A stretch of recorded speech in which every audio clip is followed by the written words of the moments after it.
Good morning. I'm New CENTER Maine's Don Kerrigan here with this week's edition of Political Brew, joined by Democratic analyst and strategist B.J. McCollister, Republican analyst, strategist, and radio show host Ray Richardson. Thank you both for being here. Too bad there isn't much going on this time of year, right? I think Republicans might be upset that you called me a Republican analyst. I don't think I like that. Well, that's your role here anyway. So much to talk about. Let's start off talking about actually two debates this week, including one here on New CENTER Maine, Jared Golden, Austin Theriault. Ray, I'll start with you, if I might. Does that debate or any of these really matter? Does it move the needle, as they say? You know, it's hard to tell. I think both guys, we watched that debate with Rob Caldwell, and I thought Rob did a good job. He let the boys run, and I think they both acquitted themselves pretty well. I think for people that don't know Austin, because he's not the incumbent, they thought that he did a good job, but Jared made his points as well. I don't know that it matters. I really have said this for 2 months now. I think this election is over. We just don't know the outcome. I think people have made their minds up. People are locked in. Yeah, I don't know how anybody doesn't know if they're going to vote for Harris or Trump. And up north, those boys have done a lot. You know, they've written op-eds, they've run commercials. I think people have made up their mind. I believe this. I've said it to Austin personally. If Trump wins by 6 or 7, he's the winner. If he wins by less than that in CD2, his path is more difficult. If he wins by 10, and I saw an internal poll recently that he was up 12, not only does Austin win, but I think the Maine House goes Republican. Right, we'll talk about that in a minute. BJ, your thoughts on the debate? Yeah, I mean, I do think Rob did a great job and really let the candidates speak. I think the people who watch debates are hyper-informed. They're looking to get all of the information, right, and a very slim margin of those folks are actually undecided. But with that said, you know, I think the congressman did a very good job outlining that he's an independent-minded thinker, and clearly Maine voters have a long history of electing people like that. Neck and neck race.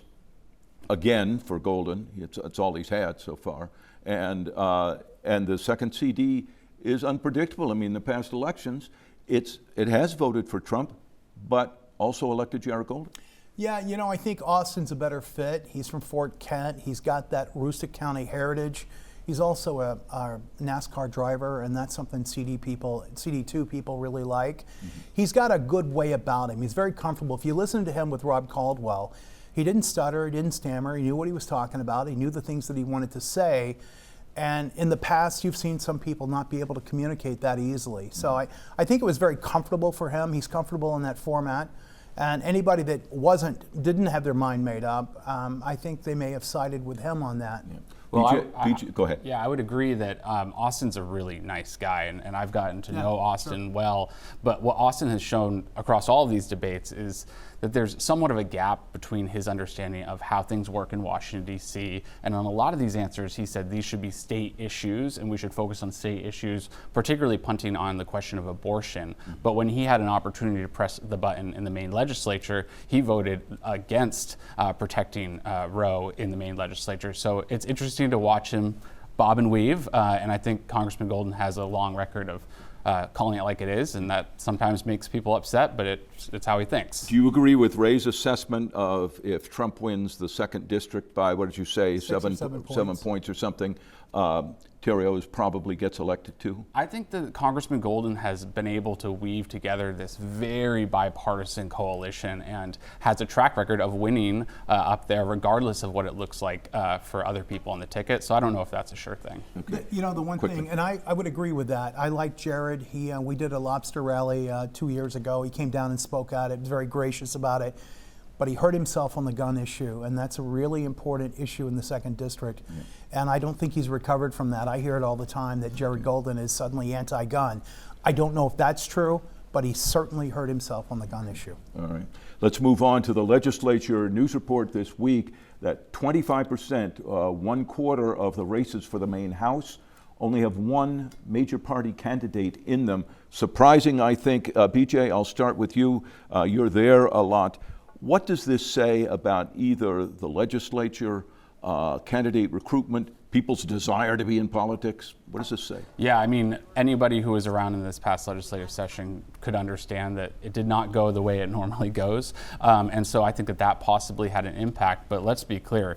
the race for the Maine House in particular is going to be very, very close. You know, the National Republican Party just brought in $1.3 million for legislative races, so they see it as a top target as well. You also would look at the fact that House Democrats have more open seats to defend, a considerable number of more open seats to defend than House Republicans do. But at the end of the day, the House campaign team has been in place for a long time. They've won majorities through difficult climates, and so I think it will be close, but I'd edge it out to the Democrats. Ray, what do you think? Yeah, again, I think a lot of that will have to do how well Donald Trump does in CD2. If he does better than what we may be seeing publicly right now, I think that will lead to a Republican House majority. To answer your question, I think the biggest reason you're seeing so many seats left unopposed by a major party candidate is on both sides. Everybody's tired of the division. I've had good people say to me on both sides of the aisle they would love to run. Why would but I they're want to do that now? unwilling to put their family through it. And I'll just give you an example, and this is on the Senate side. My friend Kenny Chinquette, who is running for state Senate out of Windham, he's done a lot there with his business. He's been voted the Business of the Year a few times. Kenny has said he supports a woman's right to choose under the law. And yet they are running ads saying Kenny Chinquette is going to take your right to have an abortion. Why would someone want to put themselves through that kind of thing when they'll just absolutely lie to win an election? And that works on both sides. Just so we're clear, right. I'm not only blaming Democrats, Republicans do it too. The American political system is vicious now. Yeah. And more vicious than it has been in many years. There's no question. And I'm thinking about running myself in 26 for governor. I haven't made up my mind, but one of the considerations is, do I really want to put my wife and children through this? They're grown, they have families, and they're going to say a lot of bad stuff about dad, and do I really want to do that? I don't know. I love Maine. I want Maine to be better.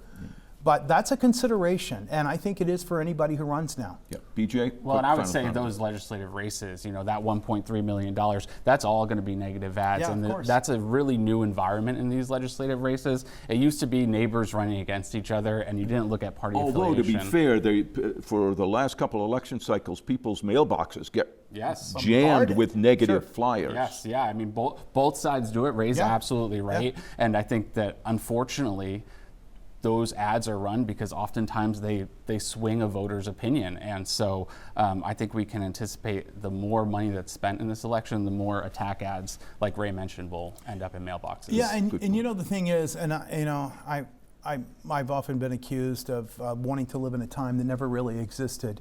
But I so wish we could get back to the Lincoln-Douglas style debate where they talked about real issues, not this made-up stuff, and that we actually debated it based on substance instead of these vicious attacks that come from both sides, and they're often from outside of the state by people who don't know either candidate. Right. Makes it tough for the voters to say, what do I pay attention to? Does. What do I believe? All right, a lot more to talk about this week. We'll be back with the second segment of Political Brew after News Center Maine continues.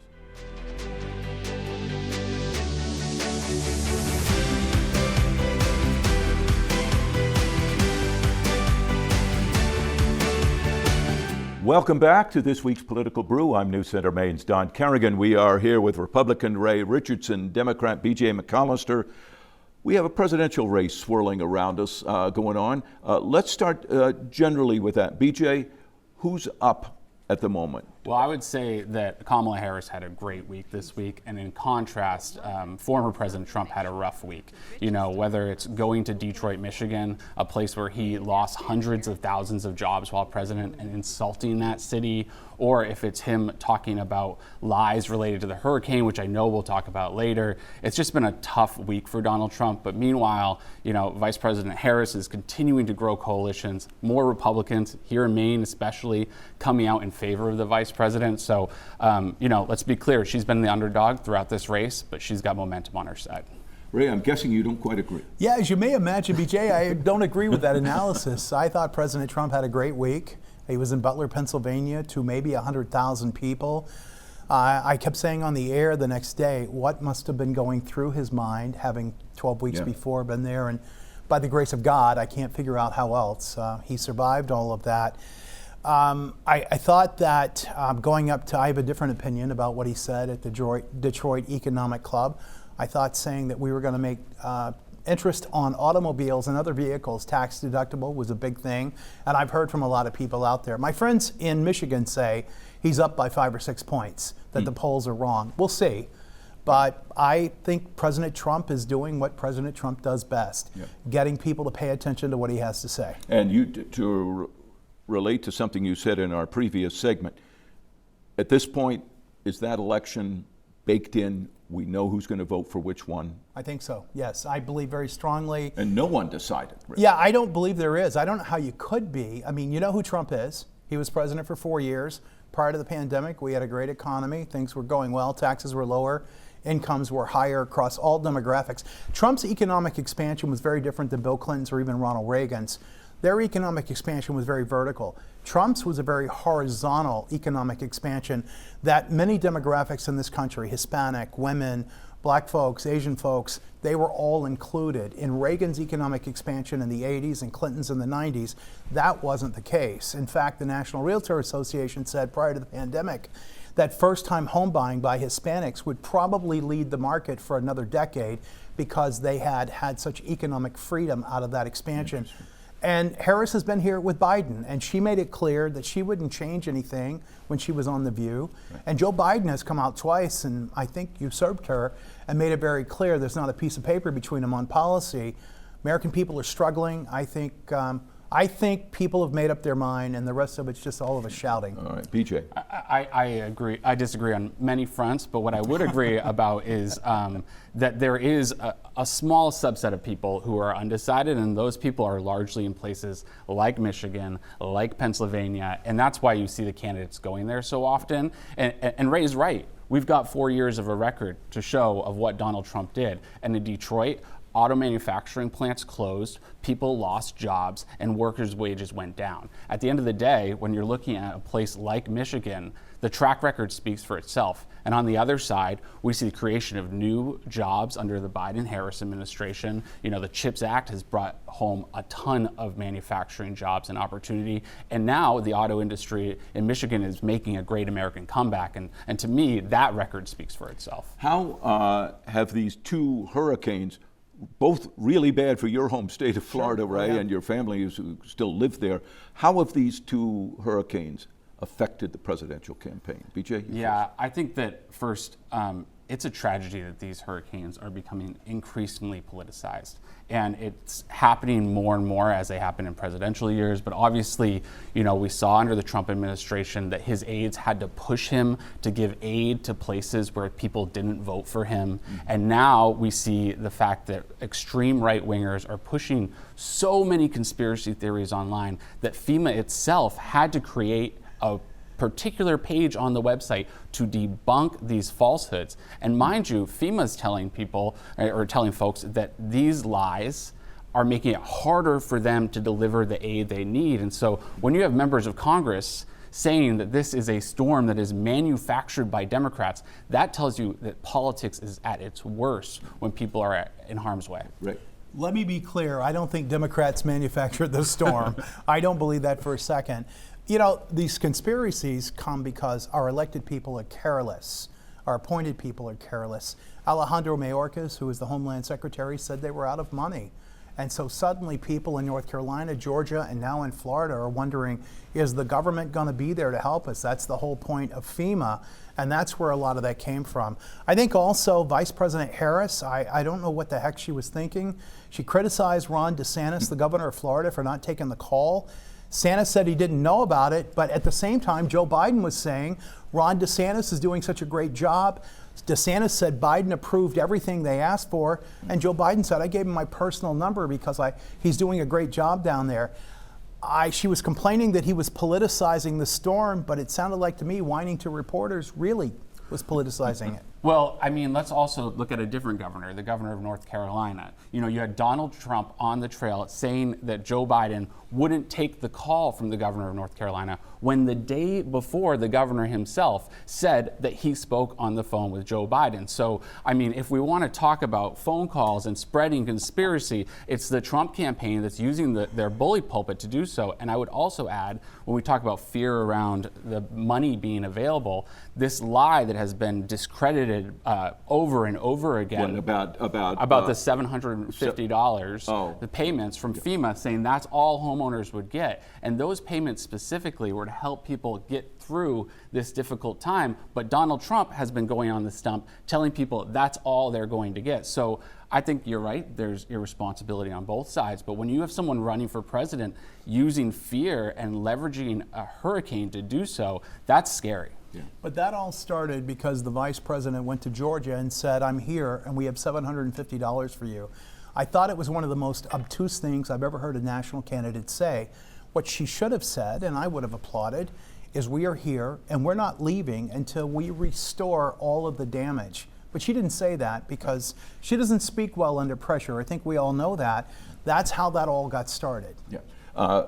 Briefly, author Bob Woodward of Watergate fame is out with a new book, we believe next week, that includes a comment that during the COVID pandemic, President Trump sent COVID testing machines, or COVID tests, seems to be a little confusion there, to Russia and to Vladimir Putin. Also the claim that he's talked to Putin multiple times since he got out of office. Both Trump and Putin deny the talking. Right. But even the Kremlin says, yes, they sent us COVID tests. Does this matter? Is this a big thing? I think it just shows us what we already knew, which is that Donald Trump during his administration would push and bend whenever he needed to for Putin. And that, in a world where Russia is wreaking havoc the way that they are, is a scary prospect for that man to become president again. I mean, we remember those times. COVID tests were hard to get. The idea that Americans needed COVID tests and they were being sent to Russia instead, that's damning. Right. So I have two comments on this. Has Bob Woodward been relevant since August the 10th, 1974, the day after Nixon resigned? I mean, I don't think so. He writes a bunch of garbage. Here's the thing. Under President Obama, who was very weak on foreign policy, Putin annexed Crimea. And under President Biden, he amassed 150,000 troops on the Ukrainian border, and we have lost countless lives on both sides. But during the 4 years of Donald Trump, Vladimir Putin didn't do any of that. Because unlike Biden, who said don't, Donald Trump said, if you do this, the consequences will be something you won't want to bear. Yeah. And they believed him. Now, Trump's a wild card. We all know that. Nobody knows exactly what he's going to do. And I think that's a strength of his. Okay. All right. Winners and losers of the week. And Ray, you have a very special person you want to give some tribute to. I do. And BJ, I appreciate you affording me the time to do it. J.J. Jeffrey was the owner of the station that I work for, WLOB Radio. It's the Atlantic Coast Radio. And a legendary disc jockey in Maine back in the day. No doubt. And all over the country, from Boston to Philly to Chicago to Southern California. And he and his business partner, Bob Fuller, known as Doc, they've been best friends for 65 years and both in radio together. He passed away Thursday morning. And I just, because of him, professionally, I've been able to live my dreams. When I asked my wife to marry me, I asked her, what do you want to do with your life? And she said, I want to be a good mom, a good wife, and a good grandmother. And then she asked me the same question. And I said, I want to make an argument in public about the things I care about. When I was 41 years old, J.J. Jeffrey gave me a shot. He had no reason to. I'd never done anything like this. And when I asked him what the rules were, he said, don't get me fined. And that's the rules I played by for 21 years. Just an extraordinary man. I never saw him get mad at a person ever in all my time that I've known him over 2 decades. He did not care for machinery and software very much, and he would get mad at that. Never got mad at people, laughed big, was so humble he would rarely talk about all the extraordinary things he did. But Wolfman Jack, Cousin Brucey, and J.J. Jeffrey were the big dogs in this country back in the day. Nice tribute, Ray. Thank you very much. Ray, thank you. BJ, thank you for being with us this week. That's Political Brew for this week. New CENTER Maine continues right after this.